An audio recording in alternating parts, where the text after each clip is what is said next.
Sa aming paglalakad-lakad ay napadpad kami sa isang bundok na sa gilid ng bangin ay may isang barong-barong na sira. Agad naman kaming sinalubong ng isang babae na hingal na hingal. Dati pala nila itong bahay. Ito kanina bahay ko. Sa amin po kasi ay sira. Sira na. Naglipat na po kami sa baba. Bahay na kayo sa baba. Pero dahil nasira na daw, ay lumipat sila sa ibaba ng bundok.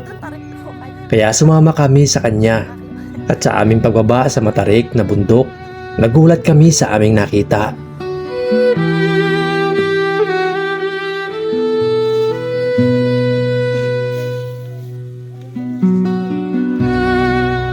Isang barong-barong muli na nakatayo sa gilid pa rin ng bangin.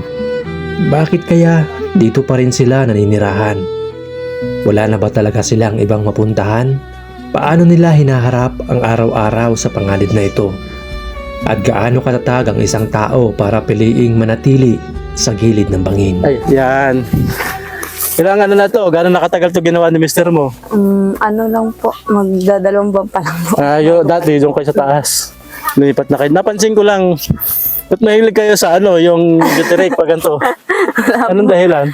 Wala po. Gawa lang po ng ano at gawa po nag-uuling ako dito. Wala po makitang pantay po dito. Wala makitang pantay. Pero ano yun Pero po doon yan? sa taas, nakita ko sa taas may pantay. Ba't nasa ganito din? Medyo, nasa bakilid yan tawag sa amin. Ang tawag sa inyo sa ganito? Bakilid po. Bakilid din. Ayun. Buti hindi dito nahuhulog yung mga anak mo. Hindi naman po. Hindi naman sanay na sila. Sanay na po. Kasi napansin ko doon sa taas, nasa ganun din. Wala doon nahulog. Di kayo Wala po. Wala nahulog. Tapos dito, ganito din. Albawa yan, yung pantay. Ba't hindi dyan? Ano po Nasa yan? pantay. Ano po ng pag-uulingan. Dyan Dito nag-uuling. naman po ay ano lang din pa naman po to. Hindi naman po to. Hindi pa to, bahay po namin. hindi pa ano. Kumbaga, Ito ay anuhan lang po to. pahingahan. Opo. Ayun. Pahingahan lang po. Ayun. Walang lamok sa ganito? Opo. Yun pala. Takot Ayun din pala. po maglusong. Takot pala yung lamok sa palusong. Ayan. Anong trabaho ni mister mo dito? Nag-uuling. Nag-uuling. Bubunot ng ano yung... Wala ba ditong mga ano? Wala ditong, ayun, wala ditong mga sawa, bayawa, wala, unggoy. Kasi bundok na bundok pa ito. Wala po. Minsan po pag ano may ahas din po. May ahas. Pero dito po ay wala naman. Wala pa naman po kami nakikita. Wala malalaking sawa. Ano lang ang ano lang medyo nakakatakot sa lugar na to, sa ganito, ano yung minsan nakakatakot sa ganitong lugar? Wala naman, sanay na kayo. Sanay na po. Wala ring ilaw. Ano ilaw nyo sa gabi? Ano lang po yung battery lang po. Battery lang. Ayun. Di madilim dito sa gabi. May ano naman po kami, may battery. Yung battery po ng motor, tapos may ano po ilaw. Tapos siguradong maraming ano dito, maraming mga ibon sa gabi na nakumuhuni. Sanay naman na din. Sanay na rin. Ayun. Hindi kayo natatakot na, bawa sa ahas, baka umakyat dito sa gabi. Hindi naman. Wala namang ahas na nagkimpong pumunta dito. Ayun. Lagi naman po kami nagpapasok-usok. Pero ibig sabihin, sanay na yung mga anak mo na ano, dito, di sila nahuhulog yan. Hindi po. Hindi.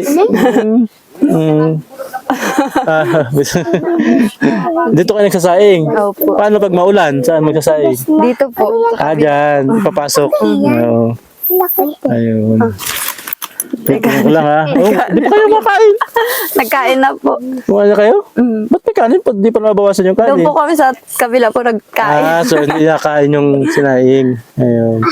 Ano madalas na pang ulam dito? Mga ano po, gulay Gulayin. lang po. Yan bang ilog na yan? Pag malakas ang tubig, nagkakaisda? Opo. Ano din po yung mga isda. Oo. Ito lang napansin ko. Oo. Ayun po. Anong tawag dito? Bangka po yan pag Bangka? naumana po. Ayun. Lagayan lang po ng isda. Oo. Kakaiba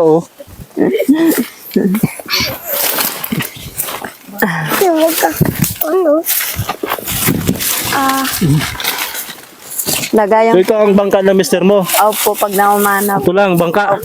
Ano mamana siya? Lagayan lang po ng isda po yan. Lagay na isda tapos siya, naglalangoy lang. Opo. Ayun. Kakaiba mga kawaldo, yung bangka niya Kung yung iba, malalaki yung bangka. Ito, ang bangka ng Mr. ni... Ano nga pangalan mo, Ning? Rodelin po. Rodely, no? Ganito lang kalaki yung bangka niya na ginagamit. Simpleng buhay, ah. Malayo ba ang dagat dito? Malapit lang. Layo din po. Diyan po sa ano, Oo. kabilang barangay din po. Kailan to huling ginamit? Nung ano lang din po. Ito lang din po, mga nung... So halos araw-araw. yata po yun. Halos araw-araw nagdadagat si Mr. mo. Minsan po, gawa po ng tinitingnan po din sa buwan kung may... Oo, may panahon Opo. na maganda mang dagat. Opo. Ayun. Talagang ang klase, ah. Oo nga, oh. Parang ito magandang ano, magandang madokumentaryo kung paano niya ito ginagamit sa hanap buhay, itong maliit na bangka. Sigurado hindi ito sinasakyan at dito kaya ng tao, kahit bata. Hindi po. Hindi ito siya. Isda lang po talaga yung, Isda lang yung siya. huli lang po. Yan po, Pinapasok dito yung isda. po. Siya, Nilalagay nakalutang lang sa dagat. Opo, naglalangoy lang po. Nilalangoy lang, dala-dala niya ito. Opo. Itong, ano ba, nakasama ka na dito, Tutoy, sa bangka na to? Hindi, ito nasama siya minsan. Pag ano po, naliligo lang po sa dagat. Pagliligot, pero pag naghanap ng isda, hindi. Hindi po. Sa tabi lang po siya. Kasi tatanungin ko sana kung dito siya sumasakay. Tanong Tutoy, ka. nakasakay ka na ba dito? Hindi. Ay, so, ibig sabihin, hindi talaga ito sinasakyan. Kakaiba, ano? Ang klaseng bangka. Ibig sabihin, magaling maglangoy yung mister mo. Sanay na. Ano nandun po. Ayan. Nabanggit mo sa akin kanina, hindi ka pala taga rito. Hindi. Saan ang probinsya mo? Po ako. Samar. Alin po, opo. Ayan. Matagal ka na siguro hindi nakakauwi sa inyo. Tagal na. Alam ng pamilya mo nandito ka. Alam nila. Mayroon ka pang kamag-anak na nandito sa Wala po, Quezon? ako lang po. Wala. Ikaw lang.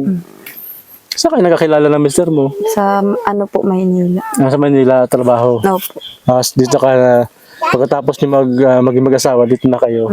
Ayun. Kamusta yung buhay dito? Ano mo, sanay ka na rin. At papaano po ay nakakaraos din. Nakakaraos sa din. pang-araw-araw. Masasabi mo rin na masaya ka. Opo. Ayun, ano, bagay. Totoo talaga na yung kaligayahan wala sa kalagayan. Nasa kondisyon ng isip, ano.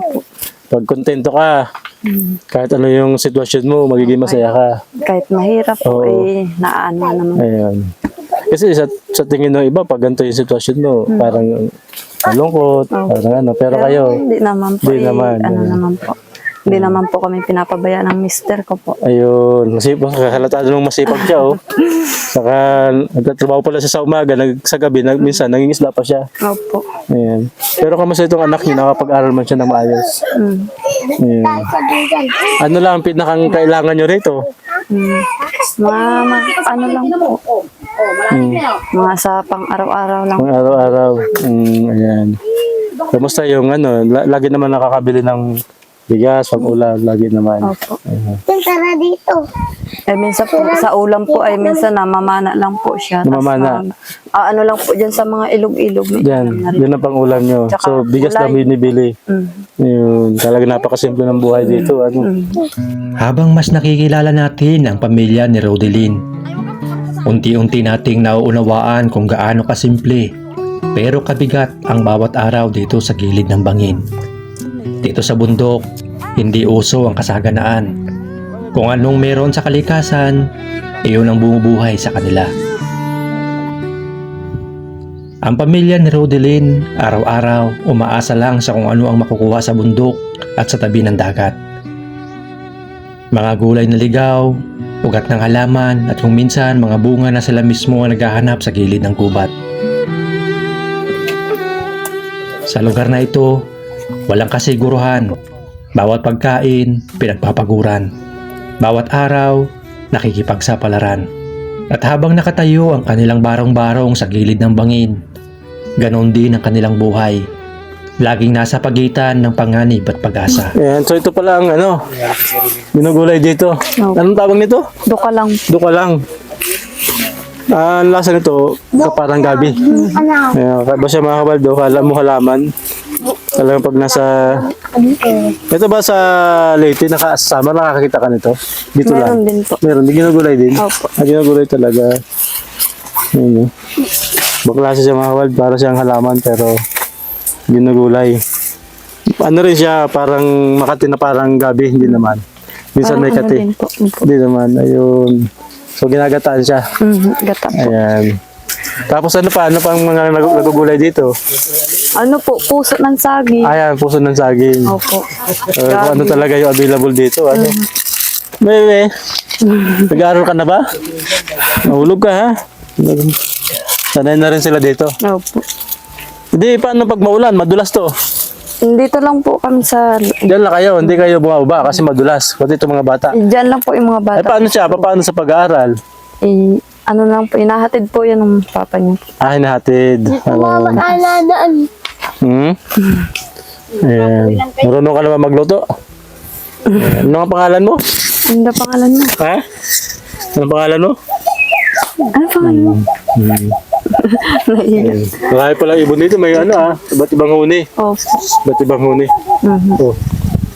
Talagang nasa bundok na bundok po talaga. Oo. Sanay na sila Malapit na po sa... Gumagapang para makaakyat. Buti talaga. Sanay na rin Pero wala pa naman tayo na nahulog yung mga bata. Wala, di pa. Sanay na rin. Alam na rin nila yung gagawin. Oh. Gaano katagal ka lang din nakakauwi sa inyo? 6 na taon na rin. 6 na taon na. So, Tagal na. matagal ka nang din nakikita ng pamilya mo. Ano? Pero lagi naman po Ay, kung makapanood doon ng pamilya mo, anong gusto mong sabihin sa kanila? na po. Ingat na lang po. Ingat na lang sila. Ayan. Ayan. Ibig sabihin, pag narito kayo, parang wala lang galawan. Kasi, pag nahulog, diretso yun, sa bangin. Ay, mister ko naman po laging wala pa daw po lang nagtatrabaho. Ayan. Kami lang. Gusto namin makabigay sa inyo ng kaunting tulong, Rodeline, para... Ano ba pinakapangailangan nyo ngayon? Pwede ko matanong. Kailangan nyo. Lang po, mga pagkain lang po. Pagkain. Paano kayo namamalingki? Mayroon ba malapit na dahan dyan? Di lumalakad pa kayo palabas. Opo. Ahon lusong. Ganun. Gano'ng katagal bago makarating sa labas? Ano din po, mga 1 oras din. Mga 1 oras na lakad bago makarating sa labas. Tapos pabalik, 1 oras ulit. So pag bibili ka lang ng asukal, 2 oras. Minsan po mga bata po ay inaano lang po ay saglit lang din, mga ilang Kapag ito mga bata. ano lang po.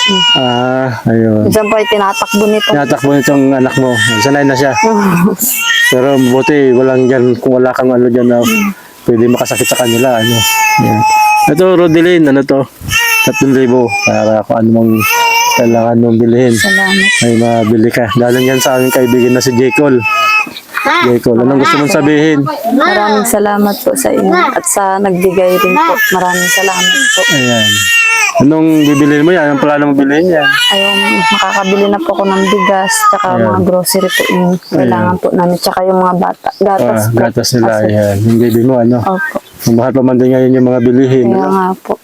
Ayan. So, habang nagmamahal yung mga bilihin, mas nagiging mahirap yung buhay natin. Ano?